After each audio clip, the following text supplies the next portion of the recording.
नमस्कार साथियों, मैं मनीष भारती संस्कृति आईएएस प्लेटफॉर्म पर आप सभी का स्वागत करता हूं। साथियों, जैसा कि आप लोग जानते हैं, हम लोग प्रत्येक दिन यूपीएससी प्रारंभिक परीक्षा 2025 को ध्यान में रखते हुए प्रत्येक दिन पिछले एक वर्ष के करंट अफेयर्स का रिवीजन कर रहे हैं और आज लेक्चर नंबर 18 तक हम लोग पहुंच गए। करते क्या है, प्रत्येक दिन 5 टॉपिक लाते हैं, 5 प्रश्न तैयार करते हैं और उसका फिर समाधान भी ढूंढते हैं और प्रत्येक दिन एक प्रश्न मैं आपको पीवाईक्यू के लिए दिया करता हूं, जिसका जवाब आप लोग कमेंट बॉक्स में दे रहे हैं, जो कि बहुत सही भी दे रहे हैं। लगातार ऐसे ही जुड़े रहिए।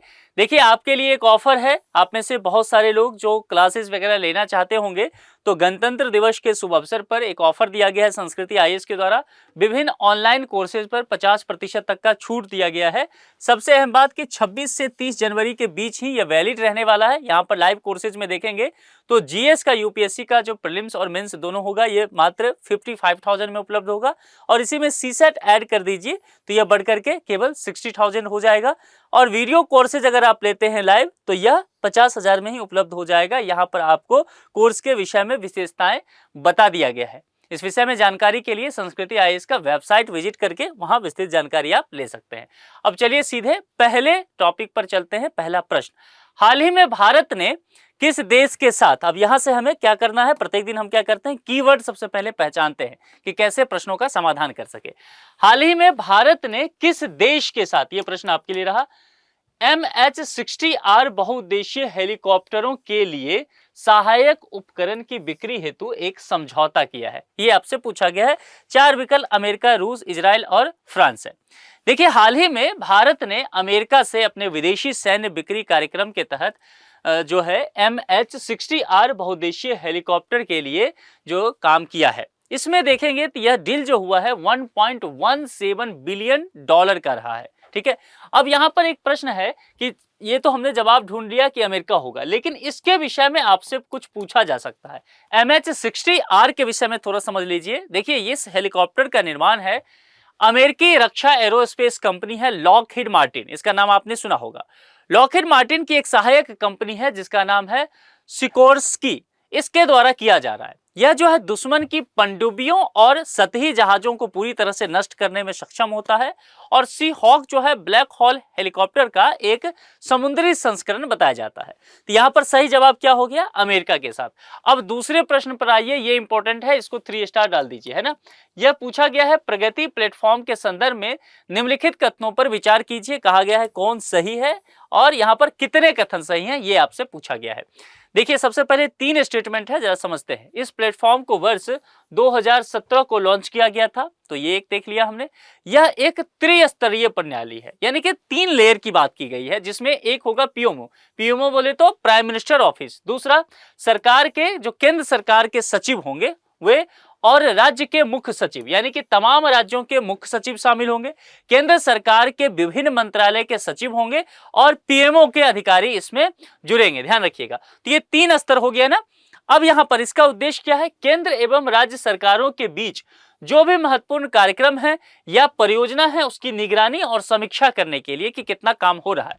अब इसके विषय में सबसे पहले समझ लीजिए, मैंने पहले भी कहा कि आपको 3 स्टार लगा लेना चाहिए, इंपॉर्टेंट है।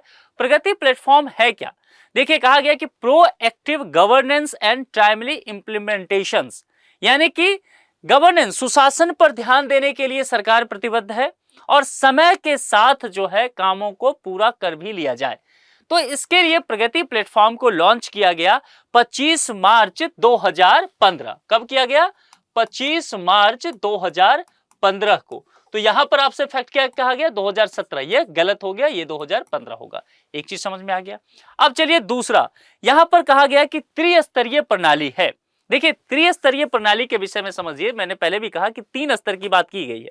टॉप पे कौन होगा, जैसे यहां पर हम लगा देते हैं इसे, तो इसे टॉप पे हो गया यहां पर पीएमओ, प्राइम मिनिस्टर ऑफिस। ठीक है, दूसरे लेयर की अगर बात करेंगे, जो यहां पर केंद्र सरकार के सचिव जो होंगे, है ना, विभिन्न मंत्रालय के वे, और सबसे नीचे वाले स्तर पर कौन होंगे, जो राज्य के मुख्य सचिव होंगे, विभिन्न राज्यों के जो चीफ सेक्रेटरी होते हैं, मुख्य सचिव। ठीक है, तो ये कहां से आएंगे, राज्य से। अब मामला समझिए, पीएमओ केंद्र के ये सारे सचिव सभी मंत्रालयों के, और यहां पर राज्यों के मुख्य सचिव सब। तो ये 3 लेयर पर ये सारा काम होगा। ठीक है। अब ये जो होता है ना, इसके तहत प्रधानमंत्री द्वारा एक मासिक कार्यक्रम का आयोजन किया जाता है, जिसमें किया जाता है कि वीडियो कॉन्फ्रेंसिंग के माध्यम से भारत सरकार के सचिव और राज्यों के मुख्य सचिव के साथ बातचीत करना होता है। यह कार्यक्रम हर महीना किया जाता है और हर महीने के चौथे बुधवार को आयोजित किया जाता है। इसे प्रगति दिवस के रूप में भी जाना जाता है। इसका उद्देश्य क्या रखा जाता है? इसका उद्देश्य जैसा कि है कि आम आदमी के जो भी शिकायत हैं उसका समाधान करना, भारत सरकार के जितने महत्वपूर्ण कार्यक्रम हैं, परियोजना है, इसके अलावा राज्य सरकार के द्वारा जो चिन्हित परियोजना है उसकी समीक्षा करना, उसकी निगरानी करना। यानी कि ये स्टेटमेंट जो है वह भी सही हुआ और ये स्टेटमेंट भी सही हो गया। आपसे पूछा गया था कितने कथन सही हैं, तो यहां पर बी विकल्प के साथ जाएंगे केवल 2। ठीक है, आगे बढ़ जाए। इंपॉर्टेंट था ये प्रगति प्लेटफॉर्म, ध्यान रखना है। अब तीसरे पर आते हैं, राष्ट्रपति की क्षमादान की शक्तियों के संदर्भ में निम्नलिखित कथनों पर विचार कीजिए। देखिए, प्रेसिडेंट का टॉपिक जो है ना अपने आप में ही महत्वपूर्ण पॉलिटी में हो जाता है, लगातार इससे प्रश्न पूछे जाते हैं और ऐसे टॉपिक जो राष्ट्रपति के क्षमादान की शक्तियां हैं इसको जरूर पढ़िए। दूसरी बात एक बता दूं, जब आप प्रेसिडेंट के विषय में पढ़े ना तो गवर्नर के विषय में जरूर पढ़ लेना चाहिए, राज्यपाल के विषय में पढ़िए। ऐसे ही पीएम के बारे में जब पढ़ेंगे आप तो आप सीएम की जो शक्तियां वगैरह है, कार्य वगैरह, इन सब चीजों को पढ़ लीजिए ताकि आपको आसानी रहे। अब चलिए, यहां पर पूछा गया है कौन से कथन सही हैं। 2 स्टेटमेंट दिया गया है। संविधान के अनुच्छेद 72 की चर्चा की गई है, 72 आर्टिकल है ना। कहा गया है कि राष्ट्रपति को, प्रेसिडेंट को कुछ पावर है उसकी बातें की गई है। किसी दोषी को क्षमा, सजा में कमी, राहत या प्रलंबन करने की शक्तियां दी गई है। यानी कि राष्ट्रपति की जो क्षमादान की शक्तियां हैं उसकी चर्चा यहां पर किया गया है इस स्टेटमेंट में। ठीक, आगे चलते हैं। इन शक्तियों का प्रयोग जो है राष्ट्रपति करेंगे, लेकिन मनमाने तौर पर नहीं कर सकते हैं। उन्हें मंत्री परिषद की सलाह लेनी पड़ेगी। किसी व्यक्ति को फांसी की सजा में छूट देना है, आजीवन कारावास की सजा में छूट देना है, तो राष्ट्रपति अपने मन से नहीं कर सकते। इसमें कहा गया है कि मंत्री परिषद की सलाह जो होगा उसी के आधार पर वो निर्णय ले सकते हैं। अब यहां पर ये 2 चीजें आपसे पूछा गया है। दरअसल देखिए, यहां पर भारत के संविधान, उसमें अनुच्छेद 72 की चर्चा की गई है। अब अनुच्छेद 72 क्या कहता है? अनुच्छेद 72 यह कहता है कि राष्ट्रपति को अगर कोई दोषी व्यक्ति है उनके पास पहुंचता है तो क्षमा करने की प्रावधान है। सजा में कमी किया जा सकता है। अगर मान लेते हैं 20 वर्ष है तो उसको 14 वर्ष करने की, क्या ऐसा है? से क्या सजा को छूट दिया जा सकता है, राहत दिया जा सकता है या प्रलंबन करने की शक्ति दी गई है? तो आर्टिकल 72 जब आप पढ़ेंगे ये तमाम तरह के प्रावधानों का यहां पर चर्चा किया गया है, इसीलिए ये स्टेटमेंट जो है सही है। दूसरी बात एक बार समझ लीजिए, इन शक्तियों के विषय में क्या है। देखिए, ये कहा गया है कि राष्ट्रपति जो है निश्चित तौर पर ये संप्रभु शक्तियां हैं, लेकिन इसका प्रयोग वे मंत्री परिषद की सलाह पर ही कर सकते हैं। इसलिए ये स्टेटमेंट भी सही है और ये दोनों ही स्टेटमेंट सही हो गया। आपसे पूछा गया था कौन सा कथन सही है, तो यहां पर सी विकल्प के साथ जाएंगे। 1 और 2 दोनों ही सही है, तीसरा का सी हो जाएगा। अब चलिए चौथे पर चलते हैं। चौथा क्या है? हाल ही में जापानी पुरातत्वविदों द्वारा एआई की मदद से, ध्यान दीजिए, जापानी पुरातत्वों के द्वारा एआई, आर्टिफिशियल इंटेलिजेंस की चर्चा की गई है। इसका हेल्प लेकर के किस देश में, यह प्रश्न रहा, किस देश में 303 भूमि आकृतियों की खोज की गई है ना। ये काफी चर्चा में रहा है। संभव है कि यह प्रश्न आ जाए या इसके दिगर से पूछा जाए। 4 स्टार लगाइए। देखिए, दरअसल जापानी विश्वविद्यालय एक है, जापान की एक यूनिवर्सिटी है जिसका नाम आप लोग जानते होंगे, यामागाटा, बहुत फेमस यूनिवर्सिटी है। इसके जो नाजका संस्थान है उसकी एक टीम ने आईबीएम रिसर्च के सहयोग से पेरू जानते हैं, लैटिन अमेरिका का एक देश है, तो पेरू में पहले से अज्ञात 303 भूमि आकृति जो है उसकी खोज किया है। तो यहां पर डी विकल्प के साथ जाएंगे आप, पेरू। और ये किसके तहत से किया गया है? आर्टिफिशियली इंटेलिजेंस की मदद से। काफी चर्चा में रहा है, फिर से कह रहा हूं ये प्रश्न आ सकता है। आगे चलिए, लेक इफेक्ट स्नो के संदर्भ में निम्नलिखित कथनों पर विचार कीजिए। आप इसको ज्योग्राफी के संदर्भ में रख सकते हैं, ठीक है। इसको भी आप 4 स्टार लगा लीजिए। इस तरह की चीज ज्योग्राफी में भी आजकल ना ऐसे चीजें पूछे जाने लगी है। पिछले 2-3 सालों के पीवाईक्यू को देखेंगे तो आपको लगेगा कि कुछ ऐसे प्रश्न ज्योग्राफी में रहा है जो अखबार वगैरह में ज्यादा चर्चा में रहता है, वहां से उठा लिया है ना। परंपरागत चीजों से थोड़ा यूपीएससी हटता हुआ नजर आ रहा है। ये चर्चा में रहा है, घटना वेस्ट है, तो इसीलिए यहां पर थोड़ा ध्यान दीजिए। ये क्या कहा गया है आपसे, सबसे पहले समझिए। लेक इफेक्ट स्नो को लेकर के चर्चा किया गया है, कुछ कथन उसके संदर्भ में दिया गया है, देखेंगे। और कहा गया है सही है, और पूछा गया है कितने कथन सही हैं। यहां पर सबसे पहले तीनों कथन को देख लेते हैं। यह मौसमी परिघटना अपेक्षाकृत गर्म झील क्षेत्रों के ऊपर बर्फीली ठंडी हवा के गुजरने के परिणाम स्वरूप घटित होता है। चलिए, एक चीज, इस परिघटना से क्या कहा गया, बादलों का निर्माण एवं बर्फबारी की मात्रा में क्या भारी वृद्धि हो सकती है। दूसरी बात, जब यही प्रभाव खारे जल निकायों पर होता है तब इसे ओशियन इफेक्ट कहा जाता है। ये तीन बातें आपसे कहा गया है।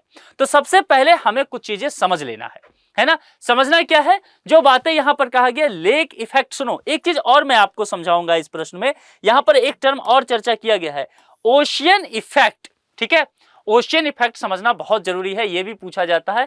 ओशियन इफेक्ट को एक और नाम से जानते हैं, बे इफेक्ट स्नो, है ना। यह भी संभव है कि पूछा जाए, अगर ये इसी के जगह पर शब्द बस बदल दिया जाए। तो अभी देखते हैं, सबसे पहले समझ लीजिए।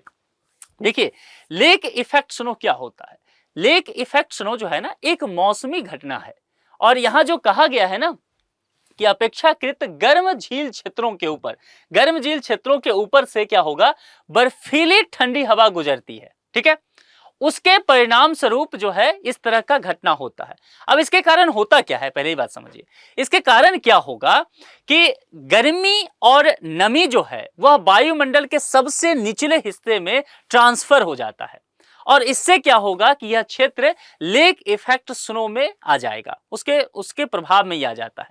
लेकिन यही काम जब खारे जल में होता है, खारे जल के जो जल निकाय होंगे वहां पर जब यही परिघटना पूरी तरह से, यही मौसमी परिघटना होगा, उसमें यह जो है ओशियन इफेक्ट के रूप से जाना जाएगा, या फिर इसी को वे इफेक्ट स्नो भी कहा जाता है। अब इसके वजह से कुछ चीजें होगा, जैसे कि एक है कि बादलों का क्या निर्माण होगा, तो हाँ, निश्चित तौर पर इससे बादलों का निर्माण होगा। दूसरी बात, क्या बर्फबारी की मात्रा में बहुत अधिक वृद्धि हो सकता है, तीव्र वृद्धि होगा, तो निश्चित तौर पर होगा। दोनों चीजें यहां दिया गया। लेकिन कुछ और घटनाएं हो सकता है, जैसे कि तूफान आ रहे हैं, तो क्या तूफानों की बारंबारता में वृद्धि देखी जाएगी, बिल्कुल यह भी हो सकता है। इसके अलावा मुझे यह बताइए कि क्या तीव्र वर्षा हो सकता है, बहुत तेजी से मूसलाधार वर्षा, तो यह भी हो सकता है। तो कुल मिलाकर के इस परिघटना, मौसमी परिघटना के वजह से ये चीजें हो सकता है। तो यहां जो आपसे पूछा गया था यह कथन सही है, मौसमी परिघटना का यहां पूरा चक्र बताया। बादलों का निर्माण भारी बर्फबारी की मात्रा को लेकर के बात किया गया, सही है। और जब यही घटना जो है खारे जल निकाय पर होता है तो इसे ओशियन इफेक्ट या इसे बे इफेक्ट स्नो भी कहा जाता है। दोनों नाम इसे आपको ध्यान में रखना है। तो तीसरा स्टेटमेंट में भी सही है। तो कुल मिलाकर के पूछा गया कितने सही हैं, सभी तीन सी विकल्प के साथ आपको जाना है। पांचों आज का टॉपिक हो गया, लेकिन आज का जो प्रश्न है वह ज्यादा इंपॉर्टेंट है, इसको भी थोड़ा ध्यान में रखना है। निर्वाचन आयोग के संदर्भ में निम्नलिखित कथनों पर विचार कीजिए। पूछा गया है कूट का प्रयोग करके सही उत्तर का चयन करना है। यह एक संवैधानिक निकाय है, कीवर्ड देख लीजिए, क्या ये एक संवैधानिक निकाय है जिसका उल्लेख अनुच्छेद 334 में किया गया है। भारतीय संविधान में निर्वाचन आयोग के सदस्यों की विशेष अर्हता का प्रावधान किया गया है। जो इसके मेंबर होंगे इलेक्शन कमीशन के, क्या उनके लिए विशेष अर्हता प्रावधान की व्यवस्था की गई है। इसमें से जो भी आपको सही लगता हो, जो विकल्प भी कमेंट बॉक्स में लिखते चलिएगा। यह लेक्चर कैसा लगता है, इसमें कुछ और आपको लगता है कि ऐड किया जाना चाहिए, तमाम बात जो है कमेंट बॉक्स में लिखते चलिए। मैं लगातार आपके कमेंट देखता रहता हूं। आज के लेक्चर में इतना ही। अपना बेहद ख्याल रखिए। बहुत बहुत शुक्रिया। Thank you so much.